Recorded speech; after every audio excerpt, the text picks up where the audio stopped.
O podcast que você ouve agora é uma produção da Central 3.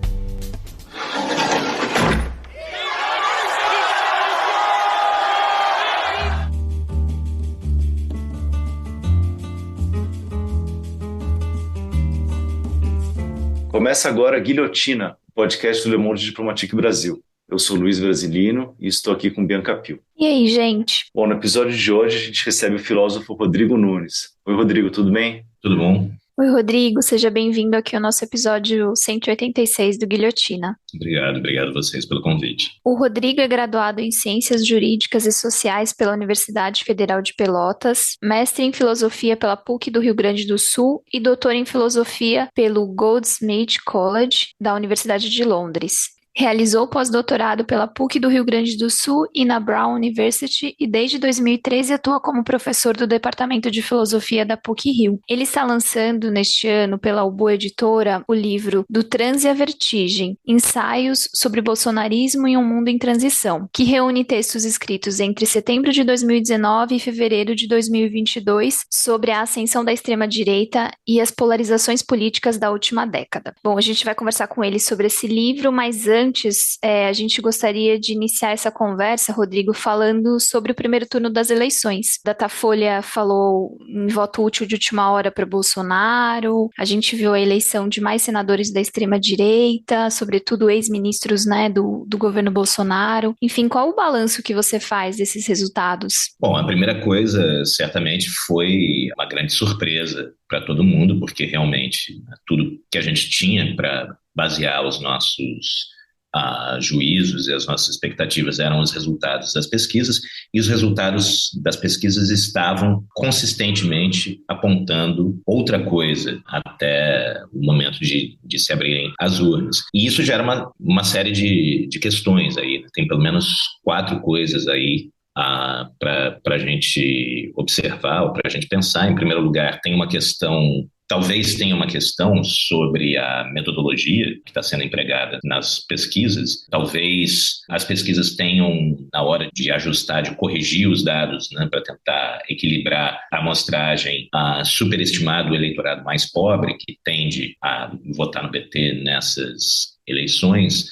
Talvez tenha questões de metodologia aí a serem levantadas, não é a minha seara, então não me posiciono quanto a isso. Mas aí, evidentemente, teve um movimento de voto útil na última hora, e a gente tem que lembrar que essa antecipação do segundo turno, de última hora, né, ocorrida na última semana, isso já tinha ocorrido em 2018. Vocês lembram que no final de semana anterior, teve o protesto do Ele Não, e aí na semana seguinte nota-se um crescimento do Bolsonaro, que muita gente culpou o Ele Não por causa disso. Mas, na verdade, era exatamente a mesma coisa que ocorreu agora, uma antecipação do segundo turno, que é uma coisa que é característica de eleições que estão muito polarizadas entre duas opções, né, em que claramente está muito definido quais são os candidatos que vão para o segundo turno, e aí as pessoas têm uma tendência a migrar nessa última hora. Teve claramente um movimento de migração de votos do Ciro para o Bolsonaro na reta final. Eu acho que isso é significativo da campanha que o Ciro fez e deixa a grande questão, né? Basicamente metade dos votos do Ciro devem ter ido para o Bolsonaro na última hora, e fica a questão para onde vão esses outros 3%,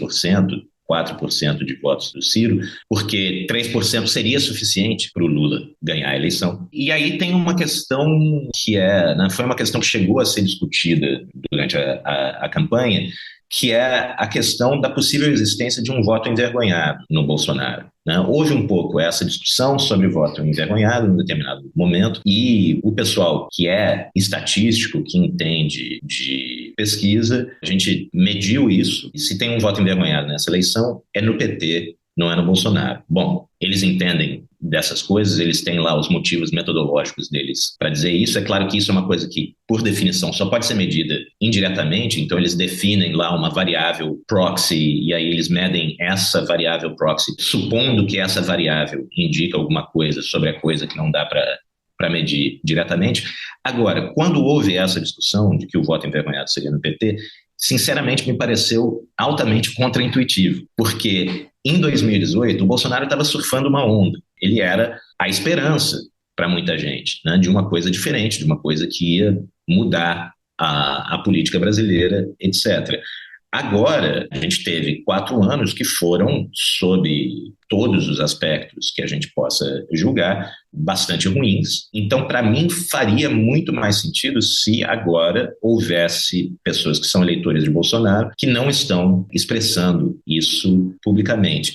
Porém, tendo dito isso, uma outra maneira como esse iceberg escondido, né, que a gente não viu, digamos, esses 4%, se a gente desconta os votos que vieram do Ciro, esses 4%, 5% que não estavam sendo vistos de eleitores do Bolsonaro, uma outra explicação para isso seria o fato de que muitos eleitores do Bolsonaro se recusam a responder a pesquisas, né, porque eles entendem que as pesquisas são manipuladas, etc., então eles sequer participam. Seria uma outra explicação possível. E aí, por último, tem uma coisa que a gente pode especular também, que é um movimento que a gente viu nas eleições de 2018, que se identificou naquele momento, que houve um fluxo gigantesco de desinformação pelas redes de WhatsApp, sobretudo o WhatsApp naquele momento, acho que o Telegram ainda não era tão utilizado como é agora, e que isso acabou tendo um efeito, tanto no primeiro turno quanto no segundo turno. A gente está vivendo numa sociedade em que existem universos informacionais paralelos. A informação que nós consumimos, né, eu e vocês dois aqui, é muito diferente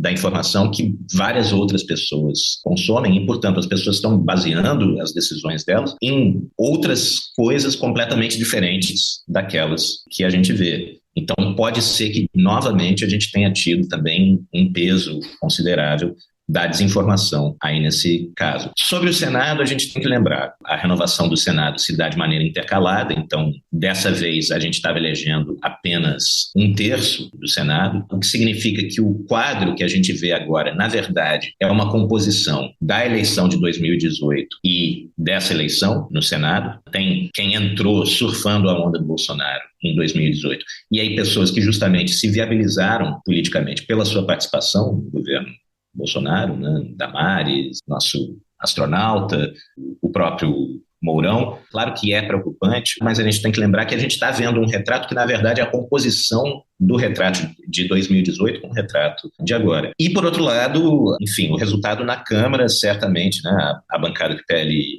construiu, certamente é um sinal potente da força do bolsonarismo ainda, porém, a gente tem que lembrar, digamos assim, o que se apresenta agora como uma bancada de extrema-direita na Câmara, tende a ser uma bancada de extrema-direita se o Bolsonaro se eleger. Se o Bolsonaro não se eleger, essa bancada de extrema-direita volta a ser aquilo que ela é, por natureza e vocação, que é o Centrão. E aí o Centrão certamente vai negociar pontualmente com um eventual governo Lula. Mas, efetivamente, né, se o Bolsonaro ganha, aí sim, a gente tem uma bancada bastante grande de extrema-direita que se comportará como uma bancada de extrema-direita por causa da sua relação com a extrema-direita no poder, no executivo, tanto na Câmara e no Senado. E aí a gente tem uma situação que é, ou a gente pode ter uma situação que é aquilo que a gente conhece da experiência de lugares como a Hungria. A extrema-direita faz um primeiro mandato, abala as instituições, consegue corroer as instituições, e aí depois, no segundo mandato, já era, esquece. Aí a gente entra num processo irreversível de degradação institucional que a gente sequer sabe se tem como sair, porque todos os lugares que entraram nesse processo seguem nesse processo até hoje, Turquia, Hungria, etc. A gente sequer sabe se é possível sair desse processo. Queria começar já falando do livro, começar por esse ponto final que você falou entre os motivos que levaram ao Bolsonaro ter uma votação maior do que o que os institutos previam, que é a questão da desinformação e dessa campanha, desse poder de mobilização que eles tiveram aí nesse momento. Que eu imagino que sejam outras coisas também, né? Não só a mentira, né? São outros afetos aí que são mobilizados e que fizeram essas pessoas decidirem o voto na última hora, né? Exato. Em relação a essa questão da desinformação, tem um perigo muito grande que eu descrevo no livro como um negacionismo de esquerda, tanto da esquerda liberal, no sentido americano, né, o Partido Democrata nos Estados Unidos, etc., quanto na esquerda brasileira, isso é bastante comum também, que é de colocar peso demais na questão da desinformação. As pessoas votaram assim porque elas estão consumindo fake news, né? No caso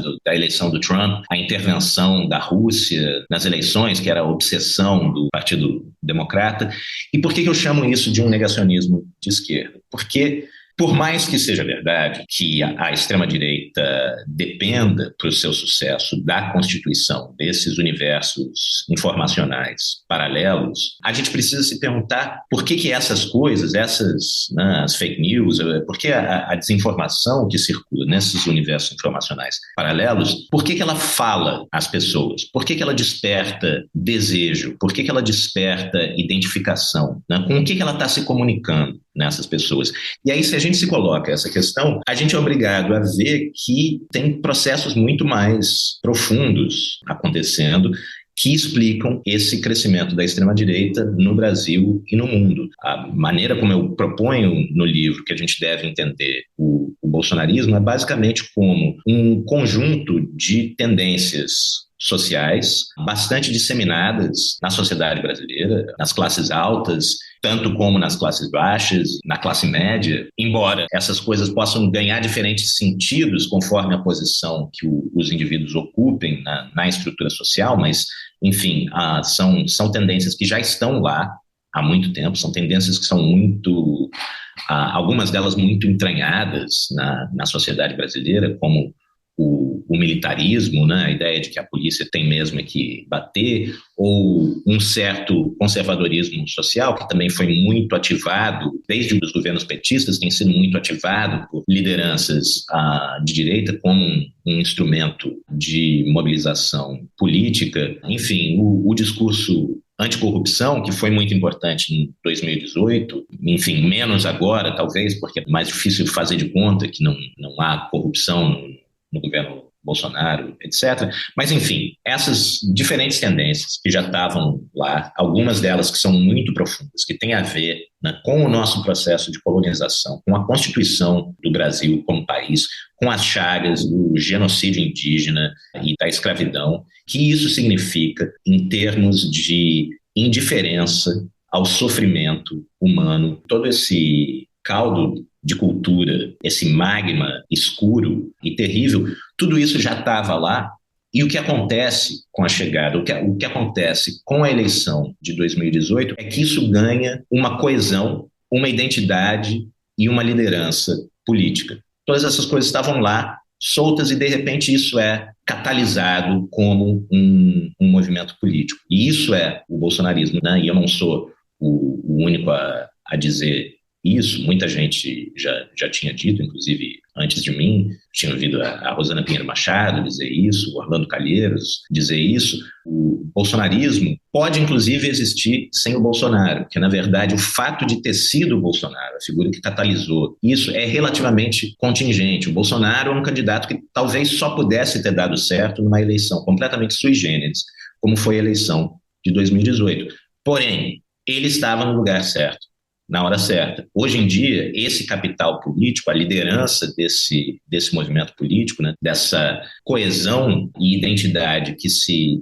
compôs naquele momento, a partir desses elementos que estavam relativamente soltos, é dele. E a gente está vendo que, apesar de tudo, ainda é muito forte. A gente tem que ter em mente, se a gente compara o voto do Lula agora com o voto do Haddad em 2018 e o voto para os legislativos, a gente tem que ter em mente, esse resultado segue sendo uma vitória da esquerda. Não vamos esquecer disso. Não em termos absolutos, se a gente considera o legislativo, mas se a gente está comparando com o baque que foi em 2018, bom, teve uma recuperação agora.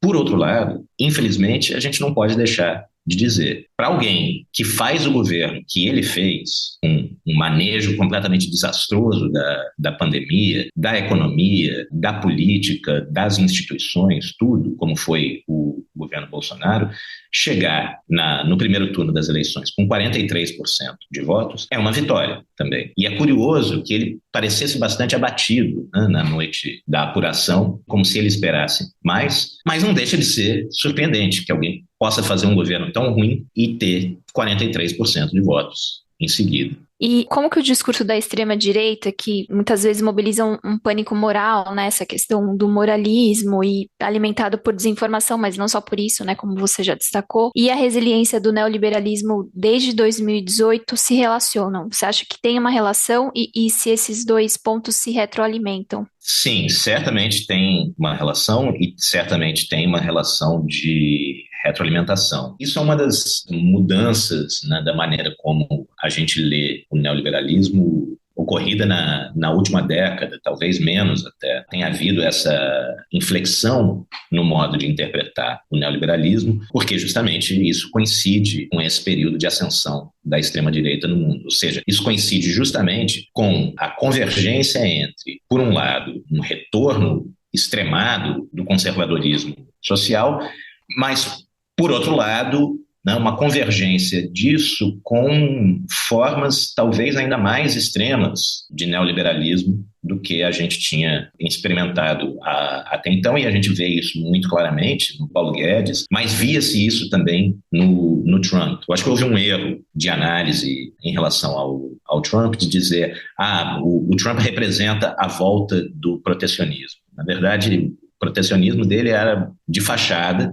Na verdade, era um neoliberalismo ainda mais extremo, convergindo com o conservadorismo social, com o nativismo, o supremacismo branco. O que é essa inflexão na interpretação do neoliberalismo, né? Feita por gente como a Melinda Cooper, a Wendy Brown, que, enfim, tem cada vez mais gente tem convergido para essa análise também. Eu acho que no passado houve uma tendência de levar o discurso neoliberal muito a sério, de olhar para a narrativa que o neoliberalismo contava sobre si mesma, sobre o que se pretendia fazer com aquelas reformas, etc., ao invés de olhar para o que aquilo significava na prática, tanto no sentido de qual era o mundo que aquilo ia produzindo de verdade e não o mundo do discurso, como também onde que essas reformas iam buscar apoio político, iam construir as suas bases eleitorais. E aí, né, se a gente olha para os Estados Unidos, a gente vê essa convergência entre o conservadorismo protestante, sobretudo nos Estados Unidos, e o neoliberalismo já no governo Reagan, né, já na eleição do Reagan. Então, isso lá vem há muito tempo. E, na verdade, tem uma convergência muito grande entre as duas coisas em torno, sobretudo, da ideia de família. Porque, a partir do momento que você privatiza todos os riscos da atividade econômica e da vida para os indivíduos, né, então você retira a rede de segurança dos indivíduos, você retira garantias trabalhistas, você retira seguridade social, você retira a saúde pública, etc. Os indivíduos estão soltos no mundo, é cada um por si. A única coisa na qual as pessoas podem se apoiar é as suas famílias, né? Inclusive, as pessoas esquecem frequentemente que aquela frase da Margaret Thatcher nos anos 80, em que ela diz "There's no such thing as society", não existe sociedade, ela dizia há apenas indivíduos e suas famílias. Ou seja, a ideia é justamente sempre que você tem a esfera privada, você acaba com a esfera pública e você tem uma multiplicidade infinita de pequenas esferas privadas numa situação que, no final das contas, elas estão competindo entre si, porque é isso que essas reformas acabam por produzir. É esse o mundo que essas reformas acabam por produzir, um mundo em que está todo mundo competindo contra todo mundo. Por um lado, tem essa convergência do neoliberalismo, ou do ultraliberalismo e do conservadorismo social em torno da ideia de família como a única coisa que pode oferecer alguma proteção nesse mundo de estado de natureza econômico, de guerra de todos contra todos econômica, e, ao mesmo tempo, isso é muito mais perceptível no Brasil e talvez nos Estados Unidos também, por conta justamente dessas semelhanças do ponto de vista da formação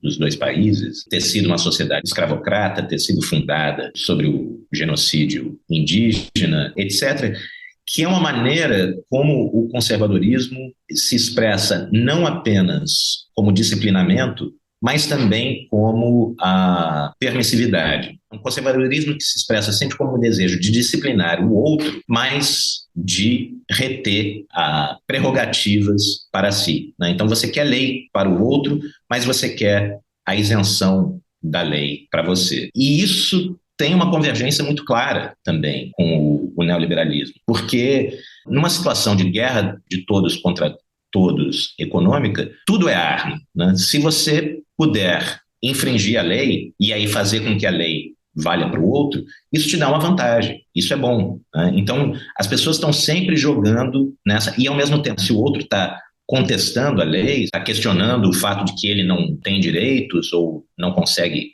exercer os direitos que tem, isso vai parecer para você como um pedido de tratamento especial. Eu acho que o bolsonarismo, no fim das contas, ele representa isso, né? Essa convergência final de um conservadorismo social, por um lado, de relações sociais arcaicas, nesse sentido de relações sociais em que a suposta igualdade formal de todos perante a lei nunca foi experimentada de fato por grande parte da população, e o estado de natureza econômica que é produzido pelo neoliberalismo. Porque se você nunca foi protegido direito, se você nunca se sentiu protegido, alguém dizer para você que, olha, a ideia agora é que não tem mais proteção para ninguém, é cada um por si e todos contra todos. Isso faz muito sentido para o rico, claro, que sabe que vai se dar bem nesse processo, porque ele sabe que ele é mais forte, a lei da selva está do lado dele, mas isso faz muito sentido para o pobre também. Eu estava, semana passada, em São Paulo, eu fui ao lançamento de um livro muito interessante que merece ser lido, chamado Incêndio, de um grupo de pesquisadores e militantes. Eles assinam como um grupo de militantes na neblina. E eu conversava com um deles sobre o trabalho que eles fizeram nos últimos anos, com um trabalho militante e de pesquisa, com trabalhadores de aplicativos, né, com motoboys em São Paulo. E uma coisa muito interessante, né, nessa conversa foi o dado de que o inimigo para o motoboy, quem o motoboy identifica como inimigo é a polícia, sobretudo o guarda de trânsito. O que faz perfeito sentido. Você tem alguns dos trabalhadores mais explorados no capitalismo contemporâneo, e aí quem eles identificam como inimigo é alguém que, em princípio, está lá para tentar garantir um mínimo de regras, que significa, inclusive, segurança para eles. Mas a segurança, né, você tentar reforçar as leis do trânsito, a segurança no trânsito, é extremamente desvantajosa para eles, porque eles precisam chegar o mais rápido, né? Quanto mais entregas eles fizerem, melhor para eles. Eles não querem perder as entregas, eles não querem ser punidos por ter se atrasado, etc. E isso, né, não só é muito representativo da maneira de como essa ideia de estado de natureza, na verdade, é extremamente intuitiva para algumas das pessoas mais exploradas, mais oprimidas no Brasil, mas também demonstra uma convergência perfeita e extremamente perversa entre os interesses desses trabalhadores e os interesses das empresas. Né? Porque qual é o setor desses trabalhadores dentro da economia? Não é a produção, não é o consumo, é a circulação, né? Que é a grande fronteira do capitalismo hoje. Você consegue melhorar a sua taxa de lucro acelerando a circulação. Qual é o interesse das empresas? A circulação mais rápida possível. Quanto mais rápida a circulação, mais lucro. Qual é o interesse dos trabalhadores? A circulação mais rápida possível, mesmo que seja contra a sua própria segurança, né? Então, nesse quadro de perversidade real, um governo perverso faz perfeito sentido. Rodrigo, aí ainda sobre isso, sobre essa relação entre o neoliberalismo e a ascensão da extrema-direita, queria te perguntar sobre a inflexão provocada pela crise de 2008, né? Quando a reação dominante aí foi meio que dobrar a aposta, né? Peguei um trecho aqui do livro que você fala assim: a crise mundial causada pela desregulamentação do mercado financeiro responde-se com mais desregulamentação, a estagnação mundial da renda e o aumento da desigualdade com mais precarização e corte de serviços públicos, a crise de arrecadação com desoneração dos mais ricos e contenção dos gastos. E aí, para aplicar uma agenda dessa, me parece que, em certo sentido, a democracia, o voto popular começa a se tornar um obstáculo. Você acha que tem uma relação entre isso, entre a imposição dessa agenda e a necessidade de ter uma direita autoritária para colocar isso em prática? Absolutamente, absolutamente. E eu acho que, na ausência da emergência de alguma alternativa ao neoliberalismo, de alguma alternativa, né, com viabilidade política a nível internacional, esse é o futuro, esse é o caminho natural em que as coisas vão. Me dói muito dizer isso, mas me parece que se a gente analisa justamente do ponto de vista dessa questão que você colocou, a gente tem que pensar que a extrema-direita hoje, o vento está a favor dela. O caminho natural das coisas aponta na mesma direção que a direção para a qual ela aponta. E o problema é que o neoliberalismo, se um dia ele já foi mais aberto às evidências empíricas e do que ele é hoje, ele hoje em dia é um dogma absoluto, né? A gente tem, durante 4 décadas, a gente tem gente formada no debate público, tanto políticos quanto comentaristas políticos, quanto repórteres, etc., todo mundo que participa do debate público, que simplesmente se formou, né, aprendendo alguns chavões muito básicos. Toda dona de casa sabe que não se pode gastar mais do que se arrecada, é sempre preciso fazer reformas, é sempre preciso desregulamentar. Então, você tem uma série de pessoas que só conhecem os chavões hoje, que não têm efetivamente uma ideia de como as coisas funcionam. A gente está vendo isso de maneira muito clara e quase cômica agora na Inglaterra, com esse pacote da Liz Truss, que foi absolutamente desastroso, e mesmo o partido dela, mesmo o Partido Conservador, o partido da Thatcher, está dizendo para ela: olha, Liz Truss, você está acreditando demais na nossa própria propaganda. As coisas não funcionam exatamente assim como a nossa propaganda dizia. A gente tem que ir mais devagar com isso. Mas então a gente tem uma situação em que, no debate público, em termos de economia, né, e aí a gente não está falando apenas de economia, mas a gente está falando da economia como a instância organizadora de projetos alternativos de sociedade, o nosso debate público hoje é predominantemente uma máquina na qual qualquer coisa que entrar, a resposta vai ser sempre: nós precisamos fazer reformas, nós precisamos desregulamentar, etc, etc. A gente só tem, para qualquer sintoma, a gente só tem um remédio hoje, que é o resultado de 4 décadas de dominação absoluta do neoliberalismo no debate público. Então a gente tem muita dificuldade de sequer articular o que está dando errado, porque a gente lembra no governo Temer, o governo Temer ia fazer as reformas e a gente ia sair, depois do teto de gastos, da reforma previdenciária, da reforma trabalhista, acabou a crise econômica, né? A gente estaria super bem agora. Isso não funcionou. E aí fez mais reformas e não funcionou, e fez mais reformas e não funcionou, e isso segue não funcionando. No mundo inteiro é isso. Há uma década, o capitalismo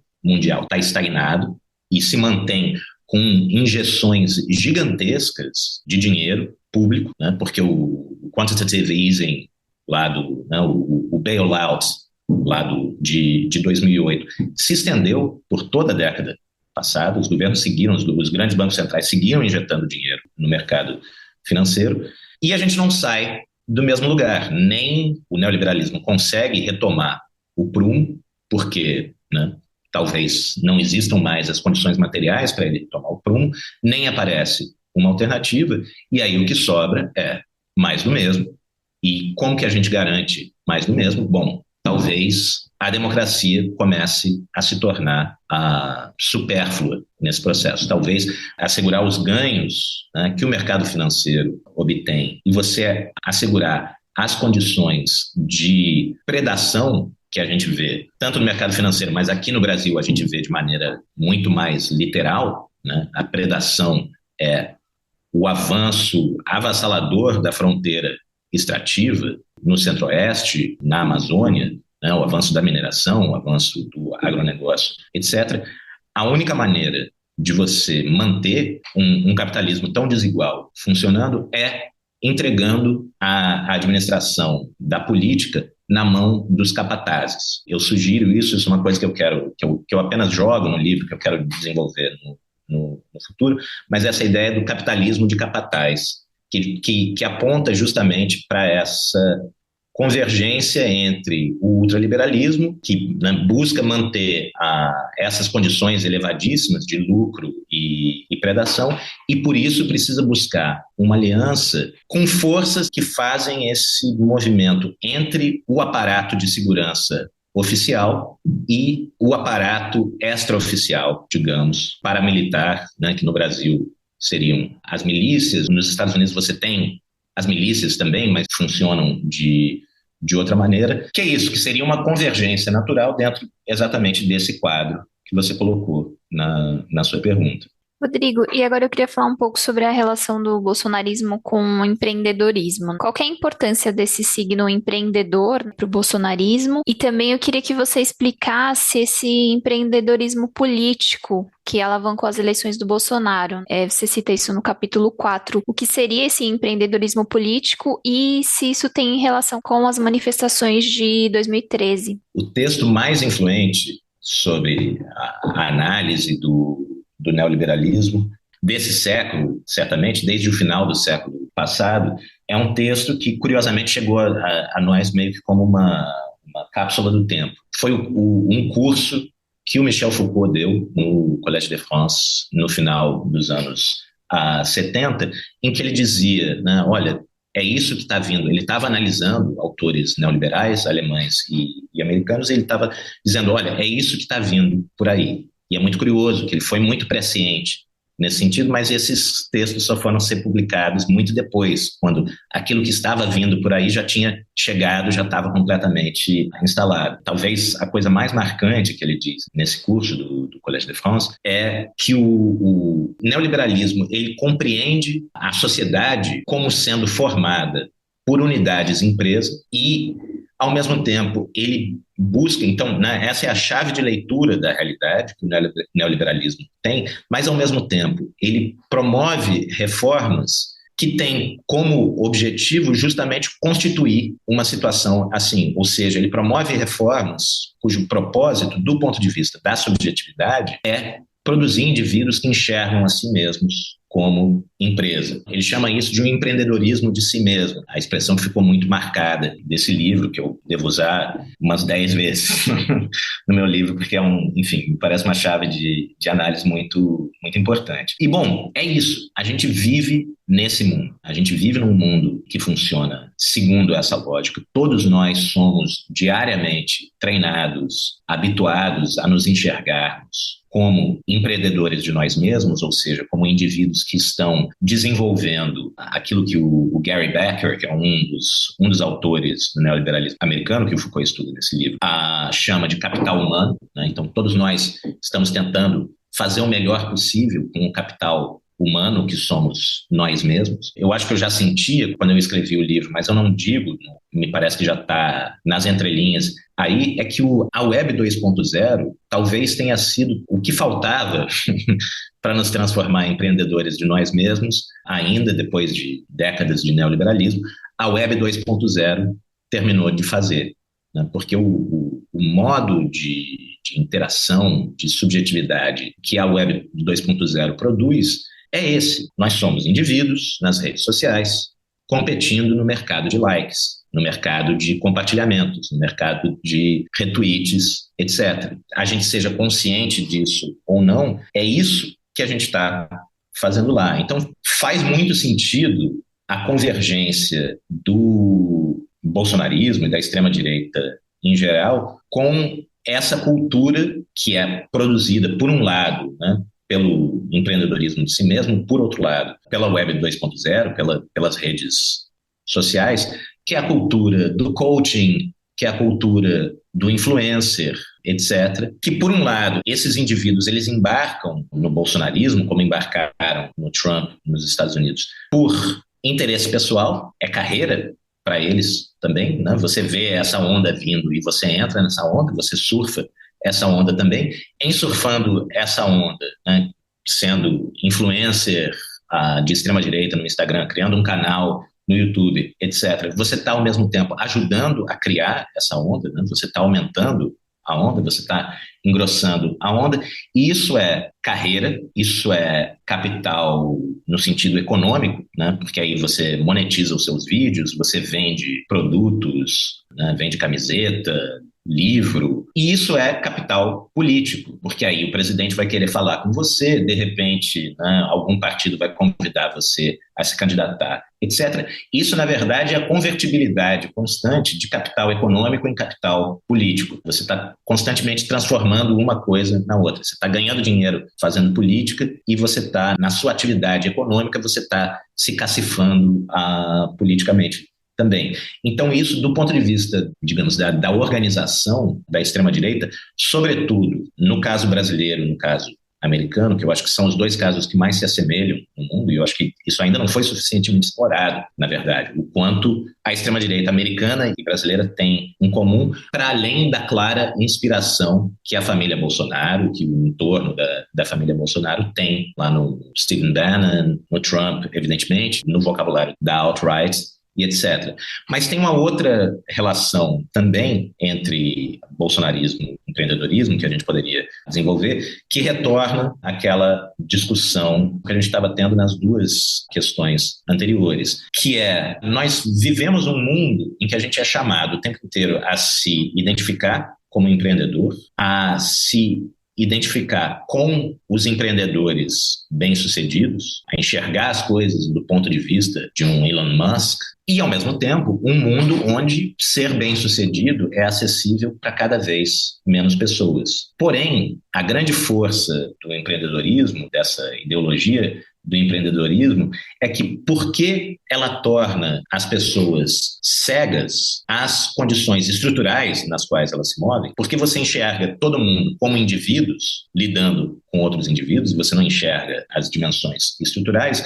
Por um lado, o seu fracasso aparece sempre como um chamado a mais esforço, né? Então, de repente, eu tenho que tentar mais ainda para ver se eu chego lá. E, por outro lado, a persistência desse fracasso produz um ressentimento que não é uma crítica estrutural, que não é, né, os dados estão viciados, esse é o sistema que não funciona, mas é o ressentimento contra outros indivíduos. Você começa a olhar à sua volta e você começa a se perguntar quem que está ganhando que, por ganhar, está me impedindo de ganhar aquilo que eu mereço. Porque eu me esforcei. Eu mereço ganhar. Por que eu não estou ganhando? E aí você começa a olhar, os indígenas estão ganhando. Os negros estão ganhando. As mulheres estão ganhando. Os LGBTQIA estão ganhando. A extrema-direita sabe muito bem, e essa é uma das chaves para entender o crescimento dela, explorar esse ressentimento, que é um ressentimento estrutural, através desse jogo, né? Tem uma diferença que várias pessoas já apontaram entre o populismo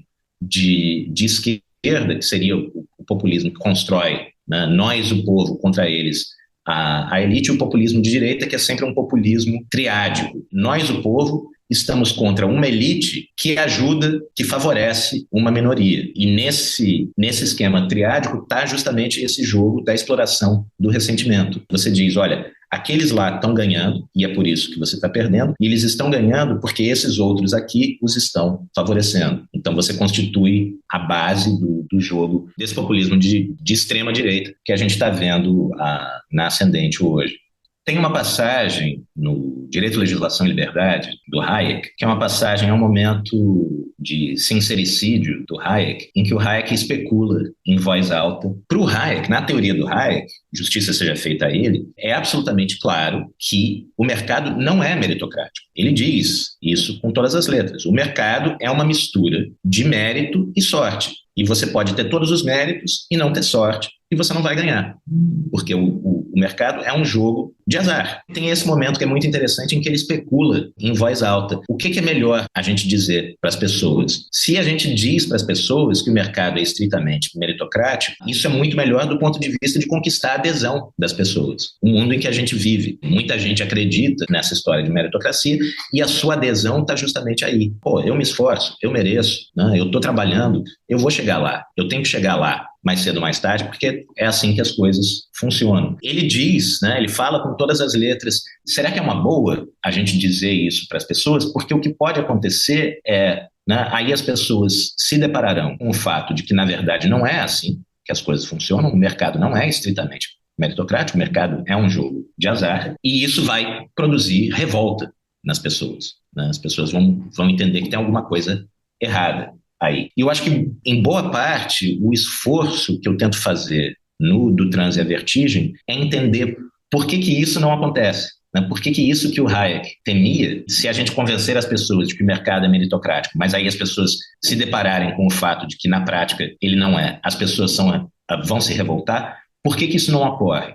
Onde é que está a dificuldade do ponto de vista subjetivo, do ponto de vista afetivo, para que isso aconteça? Porque a gente está vivendo justamente há mais de uma década, a gente está vivendo nessa situação paradoxal em que a gente tem uma crise de legitimidade política do neoliberalismo, quer dizer, as pessoas não acreditam mais naquele neoliberalismo que existiu até 2008 e por isso, né, o movimento na última década foi em direção aos extremos, o abandono daquele consenso centrista que tinha se formado nos anos 90, mas ao mesmo tempo é como se a gente não conseguisse imaginar que as coisas pudessem ser de qualquer outra forma. Por um lado, a gente não acredita mais no neoliberalismo, por outro lado, a gente não consegue acreditar em viver num mundo que não fosse neoliberal. E é, em grande parte, esse enigma que eu estou tentando desdobrar aí no livro. Isso aí, eu acho que seria o papel da esquerda, Rodrigo. Eu acho que a gente vai falar um pouco mais disso, um pouco mais para frente. Mas eu queria te perguntar um pouco sobre já a polarização, sobre a questão da polarização política. Eu acho que acaba entrando um pouco já nesse debate do comportamento da esquerda. Mas você diz que esse discurso da polarização começa a se consolidar no Brasil em 2014, mas essa é uma ideia que a gente vê agora no debate político atual, principalmente nas eleições, é bastante rejeitada pela esquerda, porque muitas vezes ela acaba sugerindo uma polarização que é simétrica, né? Uma polarização entre a esquerda, que é uma esquerda em geral moderada, e a extrema-direita. Qual que é a sua leitura aí sobre esse conceito de polarização e como é que ela ajuda a compreender o contexto político? Quando diz que esse movimento de migração de votos na reta final do primeiro turno é característica de eleições polarizadas, eu dei uma hesitada porque eu evito cada vez mais usar essa palavra polarizado, polarização, porque tem tantas confusões em torno desse termo que começou a ser, para mim, um termo que eu tento evitar o máximo possível, para evitar essas confusões. Mas eu acho que a primeira e principal confusão que a gente deve desfazer aí nessa conversa é entre aquilo que se observa do ponto de vista da política eleitoral, digamos, quem tem candidatos viáveis, por um lado, e do outro lado, aquilo que a gente observa, de fato, na sociedade e, digamos, não apenas do ponto de vista eleitoral, mas do ponto de vista do conteúdo das políticas efetivamente sendo implementadas e do próprio debate público. Porque a gente tem uma situação anterior à eleição de 2018, que vinha desde a década de 90, de uma polarização eleitoral entre PSDB e PT. A gente quase se esquece de que polarização significava isso. Relativamente pouco tempo atrás, o livro novo do Marcos Nobre, o Limites da Democracia, começa justamente lembrando a gente disso, né? Olha, não sei se vocês se lembram, mas polarização até bem pouco tempo atrás queria dizer isso. O que significava dentro do sistema eleitoral brasileiro que esses eram os dois partidos que tinham suficiente coesão programática para funcionar como espinha e ossos na geleia geral do sistema partidário brasileiro, né? Então, os dois competiam para saber quem ia estruturar o sistema partidário brasileiro. Essa polarização eleitoral se mantém agora, só que agora é uma polarização entre o PT, né? Um dos polos se manteve igual, mas agora é uma polarização entre o PT e a extrema-direita. Por que isso aconteceu? Bom, em grande medida porque a aposta que o PSDB fez em 2016 de que tudo se mantinha igual, o sistema político brasileiro não tinha sofrido uma transformação epocal após 2013, o PSDB achava, bom, nós fazemos o impeachment da Dilma e a próxima eleição a gente ganha. Mas aí o PSDB também estava muito comprometido no escândalo da Lava Jato. Teve, a essa altura, os processos que levaram à formação de uma candidatura viável de extrema-direita já estava em andamento e, basicamente, a gente vê os resultados eleitorais. Agora, o PSDB tem, basicamente, uma escolha histórica para fazer daqui para frente, que é entre virar linha auxiliar do Bolsonaro também ou virar nada, provavelmente, porque eu acho que não sobrou muita coisa para eles. A gente tem o PSDB histórico, que se posicionou de maneira muito bonita agora na reta final do primeiro turno, mas essas figuras já não contam mais nada politicamente no interior do PSDB. Então, a gente olha para as eleições e a gente vê, tem dois polos. E aí tem uma tentação de dizer tem dois polos e eles se equivalem. Da onde vem esse discurso de tem dois polos e eles se equivalem? Ora, vem exatamente desse centro que desapareceu. Esse centro que serviu para pavimentar o caminho da extrema-direita ao poder, através do impeachment, através da adesão deles aos pânicos morais, da adesão deles às táticas de mobilização, de criação de engajamento da extrema-direita. Esse centro colapsou eleitoralmente e aí tudo que restou para eles foi essa jeremíada de que horror, nós estamos numa situação que está polarizada entre dois extremos que se equivalem. Porém, a partir do momento que a gente olha, né, a polarização tal como ela se expressa na sociedade e tal como ela se expressa no conteúdo programático dessas diferentes forças eleitorais, né, PT e extrema-direita, e das políticas efetivamente sendo realizadas, sendo implementadas, ou pelo menos tentadas por essas forças, a gente vê que não há equivalência nenhuma. O PT é um partido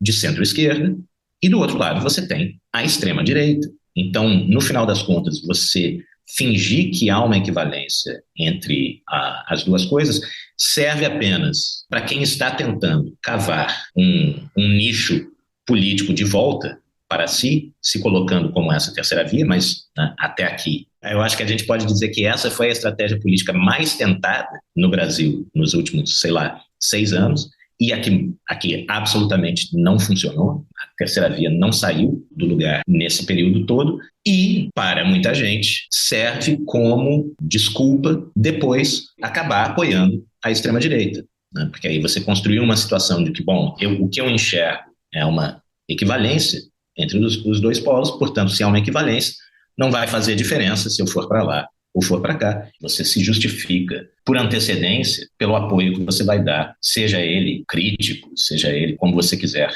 qualificá-lo, que você vai acabar dando para a extrema-direita. No mínimo, essa é uma coisa que a gente precisa diferenciar, que a gente precisa mostrar muito claramente quem está dizendo o quê e com que propósito, né? Quais são as diferentes operações que os diferentes agentes políticos estão fazendo quando eles falam em polarização, quando eles usam a palavra polarização, para tentar desfazer um pouco essa névoa, essa neblina que existe hoje em dia em torno desse conceito. E, Rodrigo, no capítulo 6, você escreve sobre as produções audiovisuais Terra em Transe, né, do Glauber Rocha, e Democracia em Vertigem, da Petra Costa, que inclusive inspiraram o título do livro, né, do Transe à Vertigem. Talvez seja interessante entender por que você escolheu essas duas obras e quais são as imagens da esquerda que elas projetam em dois momentos de derrota, né, diferente. Tem a ditadura militar e o impeachment da Dilma. Inclusive, teve algumas pessoas que se queixaram comigo, mas você escolheu 2 filmes que não têm nada a ver entre si, como é que você pode comparar as duas coisas? Você está comparando apenas porque são filmes? A resposta para isso é,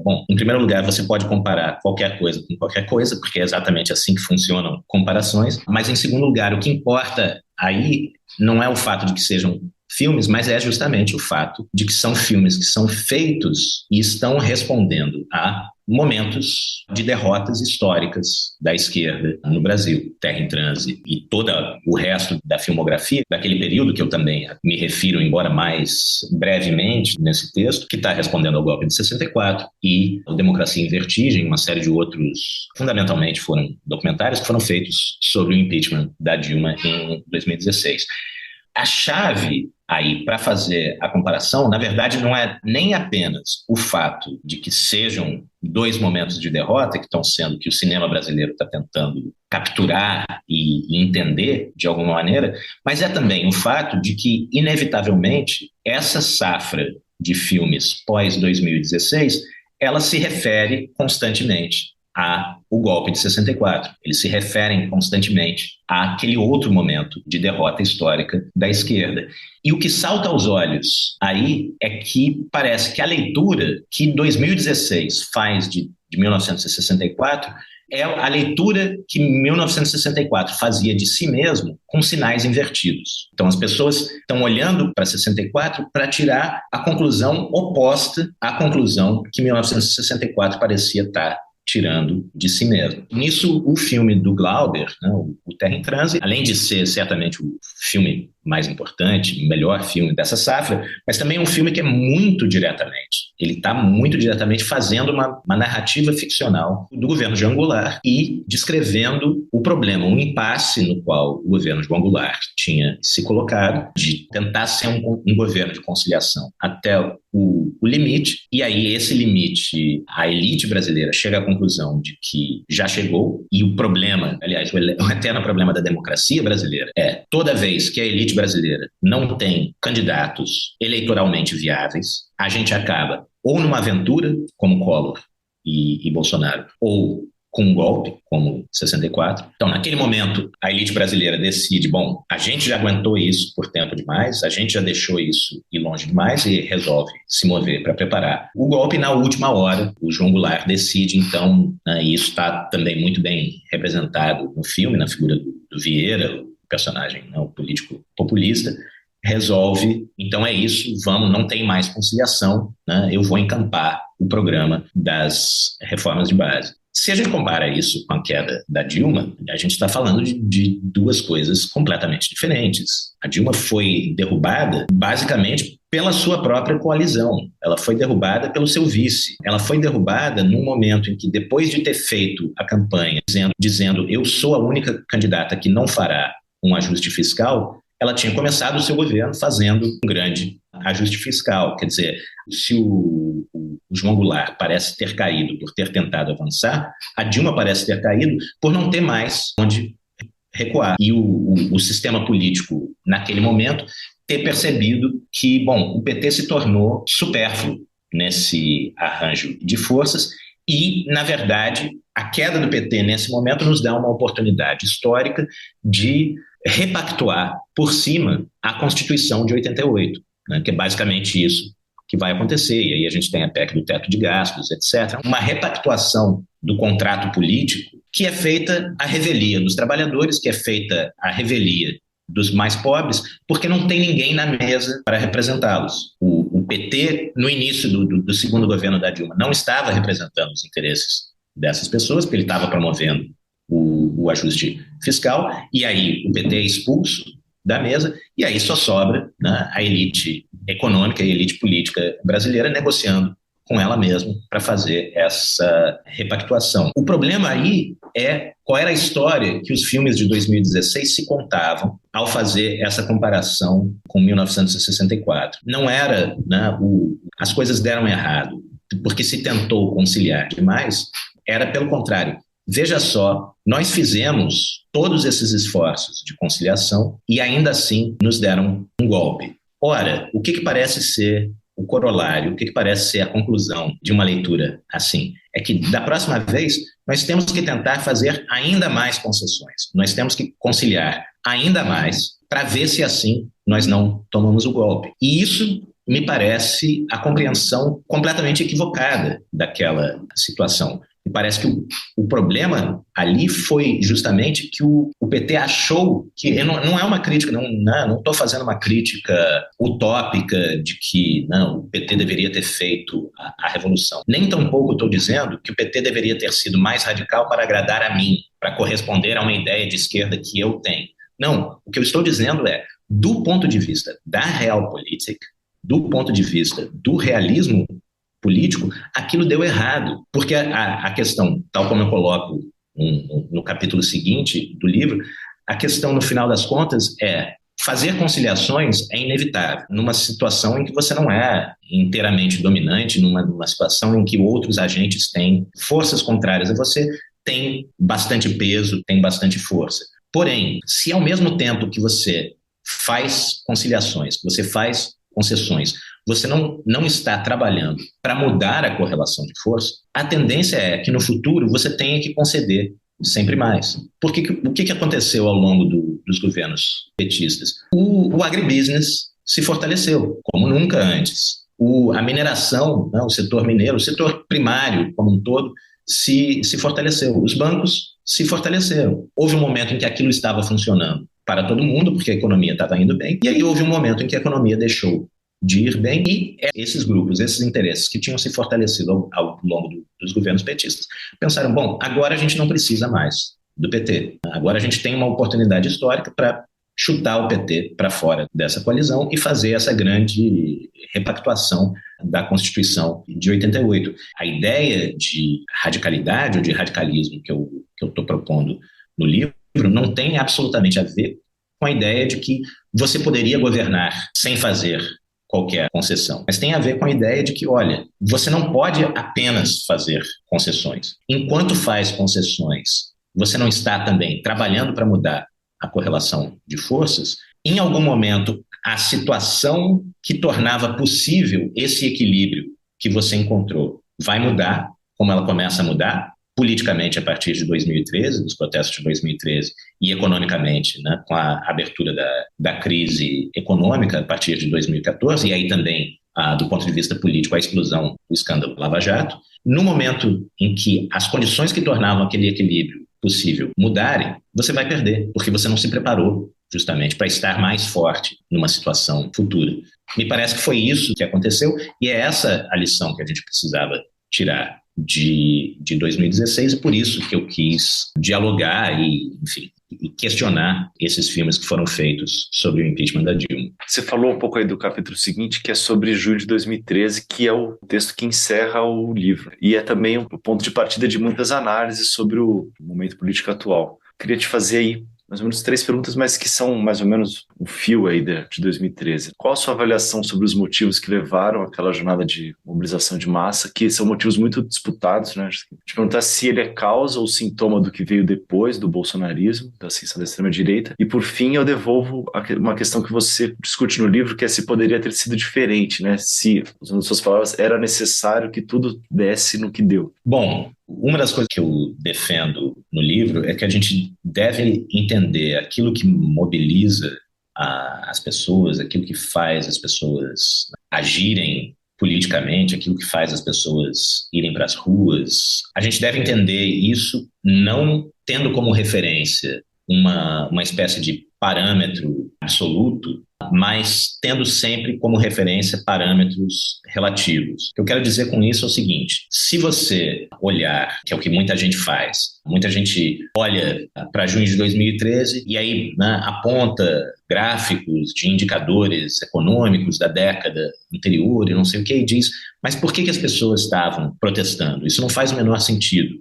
Olha só, as coisas nunca tinham estado tão bem. Se você faz isso, você realmente não consegue entender o que aconteceu ali. O que aconteceu ali foi justamente uma explosão que tinha a ver com o sentimento de que as coisas estavam mudando, né? Então, não é que as coisas estivessem ruins, mas as coisas estavam começando a mudar para pior. Os indicadores econômicos já estavam piorando naquele momento e as pessoas já estavam começando a sentir isso. Mas não é apenas o fato de que as pessoas estivessem comparando a sua situação naquele momento com a sua situação anterior. Se a gente olha para a composição social dos manifestantes que iniciaram o processo e depois, né, quando aí a gente tem aquela explosão em que todo mundo vai para a rua, mas aí essa explosão reflui, e aí esses mesmos manifestantes que tinham começado o processo são eles que se mantêm nas ruas por mais tempo, e aí a gente tem aquela onda, em julho e agosto, a gente tem uma onda de ocupação de câmaras de vereadores no Brasil inteiro, etc., etc., né, desdobramentos que em alguns lugares, como no Rio, se estendem até outubro de 2013, e a gente pode pensar, inclusive, para além, né, como se encerrando apenas no dia da final da Copa de 2014, com a prisão dos 23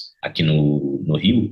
Se a gente olha para essa composição social, o que você vê ali é justamente uma juventude que, de repente, tinha, no curso da sua curta vida, tinha experimentado uma expansão de horizontes muito grande, né? Gente que foram os primeiros da sua família a chegar na universidade, ou inclusive, né, conseguiram ir estudar no exterior, conhecer um período de boom econômico como os seus pais não tinham conhecido, ou, enfim, tinham conhecido apenas sob aquelas condições muito peculiares do milagre brasileiro durante a ditadura, e assim por diante. Então você tem ali pessoas cujos horizontes tinham se expandido muito e vendo que, por um lado, esses horizontes expandidos, eles estão começando a encontrar alguns gargalos estruturais, e aí é muito significativo que o acesso à cidade vai ser uma questão central, porque é isso, né?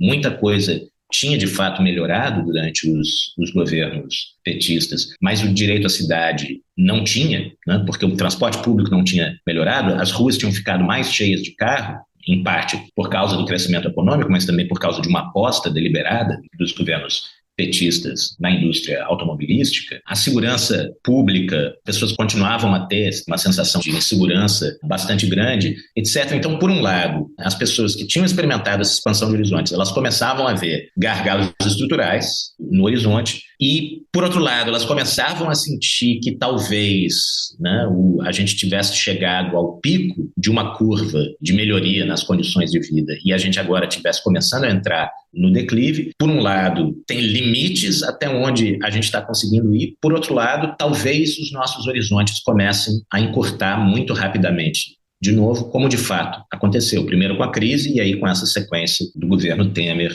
e do governo Bolsonaro. Então é isso, essa mudança que para muita gente naquele momento ainda era imperceptível, que foi o que mobilizou as pessoas naquele primeiro momento, em junho. E aí, em seguida também, quando essa fagulha inicial incendeia a pradaria, aí você tem também uma série de outras coisas que eram coisas legítimas que levavam as pessoas, mesmo as pessoas menos politizadas, as pessoas, né, que estavam indo ali, tendo a sua primeira experiência política na vida e entendendo talvez muito pouco do que estava acontecendo, mas enfim, não é absolutamente ilegítimo a pessoa ser contra a corrupção. Não é absolutamente ilegítimo a pessoa ser contra a falta de responsividade do sistema político. Não é absolutamente ilegítimo a pessoa ser contra o corporativismo da nossa classe política, do nosso judiciário e assim por diante. E isso tudo estava misturado ali no meio. E junho de 2013 trouxe para a rua muita gente que, como eu acabei de falar, estava tendo a sua primeira experiência política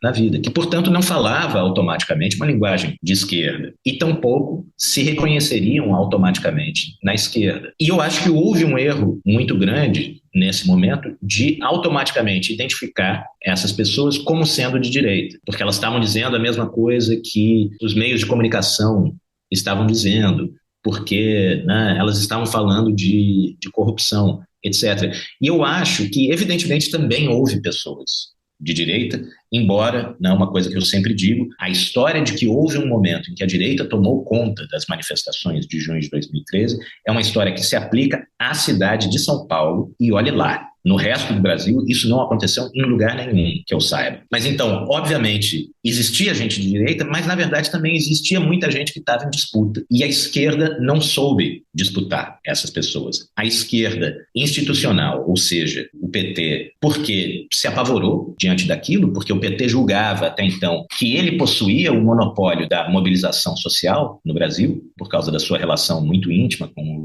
os movimentos sociais, e de repente acontece aquilo e o PT não sabe de onde aquilo está vindo, mas também as lideranças do PT avaliaram que naquele momento, bom, existe uma possibilidade aqui da gente tentar usar isso a nosso favor. Existiria uma possibilidade aqui da gente se reposicionar politicamente e dizer nós vamos representar os desejos dos manifestantes de 2013 junto ao sistema político, mas eles avaliaram que esse era um risco grande demais e eles foram imediatamente emparedados pelo sistema político, né? Em um dia, a Dilma aparece falando, né, na hipótese de uma reforma política, e no dia seguinte o PMDB comunica para ela que esquece, sem essa, não existe a menor possibilidade disso acontecer. E aí o PT resolve entrar num movimento de desqualificação dos protestos, de, né, rechaçar aquilo, dizer justamente, isso aí é tudo de direita. E por outro lado, você tem aquela juventude, aquela esquerda autônoma que tinha dado a partida aos protestos, também não tem a menor estrutura para lidar com aquela explosão súbita, não tem estrutura do ponto de vista organizacional, mas também eu acho que não tem estrutura sequer para entender aquilo, porque eu acho que ali também havia uma aposta, uma coisa que acontece ali é que justamente as pessoas se dão conta que a suposição de que se houvesse uma explosão daquele tipo no Brasil, ela seria automaticamente de esquerda, se prova falsa. Ela não era automaticamente de esquerda, o que não quer dizer que ela fosse automaticamente de direita, mas ela era justamente uma coisa que estava em disputa. E a esquerda, tanto de um lado quanto de outro, não soube, não quis, não teve condições de disputar naquele momento. No máximo, a maneira dela de disputar foi, como eu falei, muita gente do lado do petismo dizer: isso aí é tudo de direita. O que foi ótimo para a direita. O que você estava fazendo era empurrar para a direita e cada vez mais para a extrema-direita o legado do maior movimento de massas que a gente teve desde a redemocratização no país. Ou seja, você estava empurrando a possibilidade de ganhar uma base social para a direita e para a extrema-direita,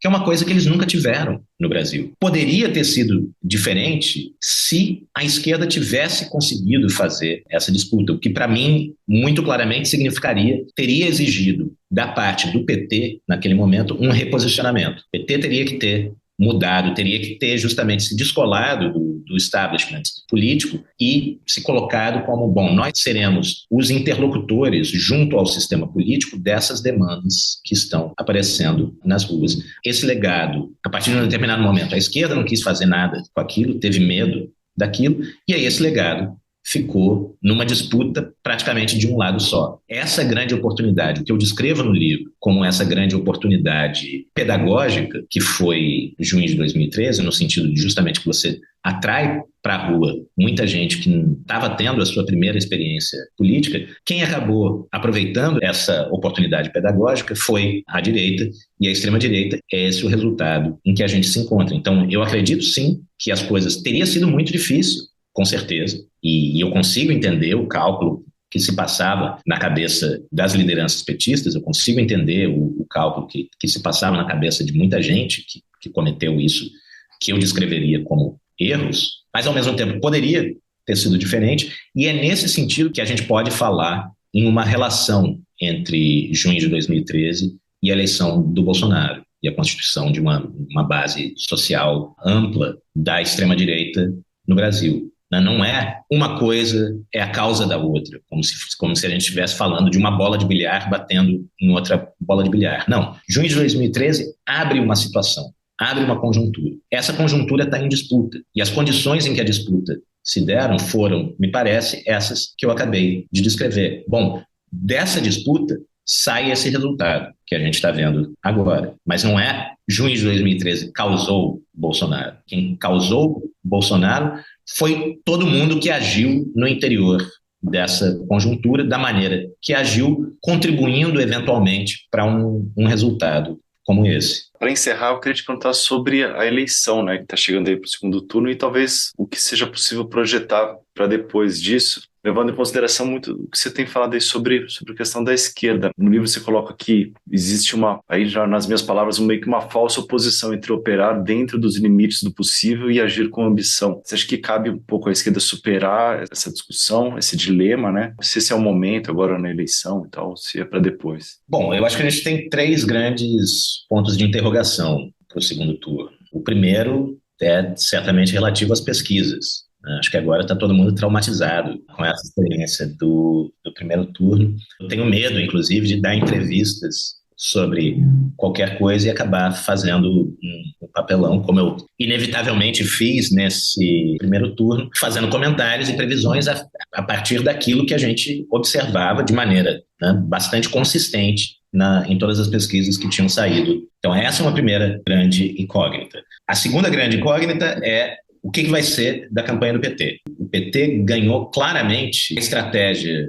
A estratégia era: vamos tentar ganhar fazendo o mínimo possível. No primeiro debate, o Lula tentou ganhar fingindo que, né, não estavam atacando ele, fingindo que o Bolsonaro não estava ali, fingindo que não havia um governo Bolsonaro para criticar. E eu acho que eles avaliaram muito corretamente, depois daquele primeiro debate, que essa estratégia é um erro, né, que ele precisava fazer a comparação direta, que ele precisava, em resumo, que ele não ia conseguir ganhar uma eleição fazendo cara de paisagem. A questão agora é o que significará não fazer cara de paisagem nesse segundo turno. Porque a outra coisa que compunha essa cara de paisagem era simplesmente jogar com a memória. E, de fato, é inegável, ninguém pode negar isso ao Lula que a comparação nua e crua dos números que ele pode citar em relação ao seu governo com os números que o Bolsonaro poderia citar em relação ao seu governo, que não cita, claro, porque ele inventa os próprios números. Se tivesse alguém neutro para fazer essa observação, é óbvio que o Lula sempre terá, em quase tudo terá, números muito melhores para citar. O problema é que talvez não seja suficiente com essa nostalgia daquilo que foi há uns anos atrás. O que o Lula vai botar? O que vai ter na campanha agora que não é apontando para o passado, mas é apontando para o futuro? Eu não sei se ele sabe, e eu acho que justamente porque o cenário é tão imprevisível, eu acho que o Lula e a coordenação da campanha jogaram até aqui com as cartas muito próximas ao peito, porque tá todo mundo com medo de botar as cartas na mesa, porque a situação é extremamente volátil e imprevisível, certamente. Mas eu acho que mais cartas terão que ser postas na mesa. E o meu cenário de sonho nisso seria que o Lula começasse a acenar com uma ideia de saída no dia 1º de janeiro de 2023. O que o Brasil vai fazer vai ser voltar a ser uma liderança internacional dos países emergentes na questão mais importante com a qual a humanidade se depara hoje, que é a questão ambiental, e cobrando do mundo inteiro, olha, vocês viram o governo que estava antes de nós, vocês viram o impacto que isso estava tendo para o meio ambiente, vocês viram o impacto que isso estava tendo na Amazônia, agora é hora de botar dinheiro na mesa, agora é hora da comunidade internacional que o Lula dissesse na campanha, nós vamos começar a fazer isso desde já, e que dissesse para a comunidade internacional, vamos começar a fazer isso desde já, quer dizer, vamos começar agora a investir de fato naquilo que a gente vem dizendo há décadas que vai fazer, vocês financiarão a transição energética do Brasil. Isso pode parecer justamente do ponto de vista do se conciliar aos limites do possível versus transformar os limites do possível. Muita gente pode virar para mim e dizer, bom, mas isso não bota comida na mesa do povo, não é uma questão importante para a maioria das pessoas, e isso sequer é possível. Olha, a questão são duas. Em primeiro lugar, isso não é apenas um discurso para a comunidade internacional. O que isso significaria seria sinalizar uma resposta de, olha, daqui que virão as condições para o crescimento no Brasil nos próximos anos. A gente vai buscar o apoio da comunidade internacional para uma transição energética, para um Green New Deal, um pacote de intervenção estatal no interior do qual você pode botar muita coisa. Não são apenas intervenções em termos de política ambiental, mas você pode incluir muita coisa de intervenção em termos de política laboral, trabalhista, etc. Você pode usar, de fato, esse pacote de intervenção estatal como uma reforma em sentido mais amplo do sistema econômico, do sistema político, da sociedade brasileira. Então, não seria apenas dizer, nós vamos cobrar da comunidade internacional, seria dizer também, a gente vai usar isso como alavanca para tudo isso que a gente pretende fazer no Brasil daqui para frente. E, em terceiro lugar, a gente vai usar isso como alavanca para encostar o agronegócio, encostar o mercado financeiro na parede e dizer para eles, olha, a prioridade agora é essa. O mundo todo está dizendo que a prioridade para o Brasil é essa. Então agora vocês vão ter que jogar segundo isso. Esse seria o meu cenário de sonho, que agora a gente ouvisse essa história inteira, principalmente com esses detalhes aí no meio, que são os detalhes que eu não coloquei, do que mais estaria incluído no pacote, que aí sim são medidas que podem dar respostas imediatas à vida das pessoas, que podem botar comida e comida de boa qualidade, sem agrotóxico, de preferência, na mesa das pessoas. Seria a segunda grande incógnita nesse segundo turno. E o terceiro é o seguinte, todos nós estávamos com a sensação de que essa eleição era muito mais segura do que ela agora parece, né? E que as coisas se encaminhavam para uma vitória, fosse no primeiro, fosse no segundo turno, as coisas se encaminhavam para uma vitória do Lula. E, como diz o ditado em inglês, nothing succeeds like success. Se você parece que você vai ganhar, todo mundo gosta de você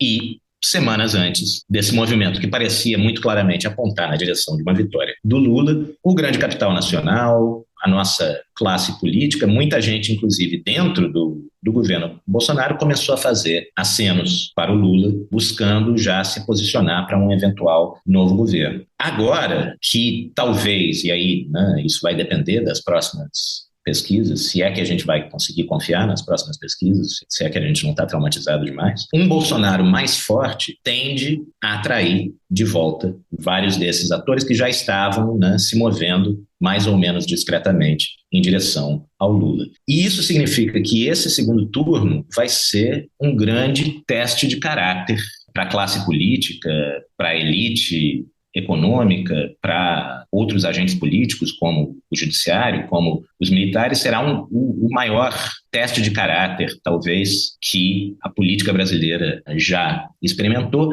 E o problema de fazer teste de caráter com vários desses atores que eu acabo de citar é que caráter não é necessariamente o forte deles. A gente terá uma situação agora que era aquela situação que se tentava criar, se esperava que fosse possível criar no segundo turno de 2018 com o Haddad, né, que seria uma polarização entre, de novo essa palavra maldita, uma polarização entre, bom, vocês querem salvar a democracia do maior risco que a democracia brasileira experimentou sabe lá quanto tempo, ou vocês vão apoiar isso? E apoiar isso sabendo que o estrago que pode ser feito num segundo mandato é infinitamente maior que o estrago que foi efetivamente feito no primeiro mandato. Isso não aconteceu em 2018, porque em 2018 o Bolsonaro ainda era novidade, o Bolsonaro ainda era uma variável relativamente desconhecida, as pessoas ainda tinham aquela ilusão,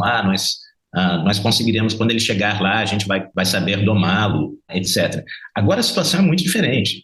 A gente viu 4 anos desse governo, o que foi, e a gente tem uma ideia muito mais clara do que pode acontecer com mais 4 anos. Então, agora, esse discurso tem muito mais chances, eu espero, de colar, de prosperar do que tinha naquele momento.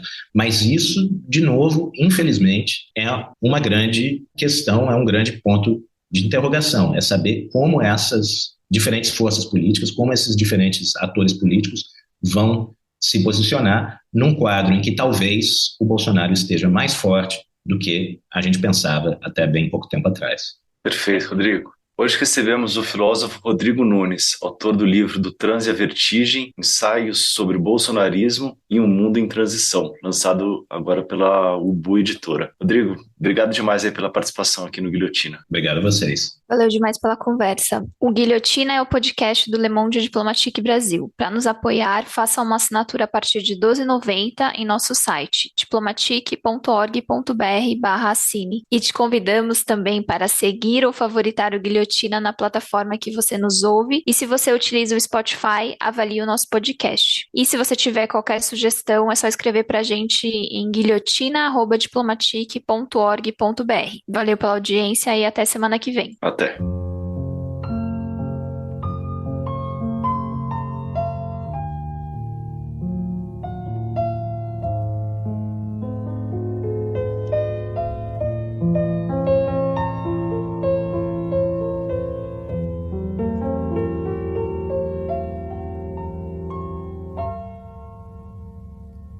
Olá,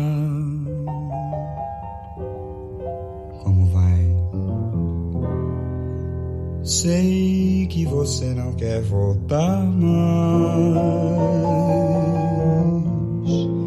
e também não foi para lhe pedir mais que eu a procurei.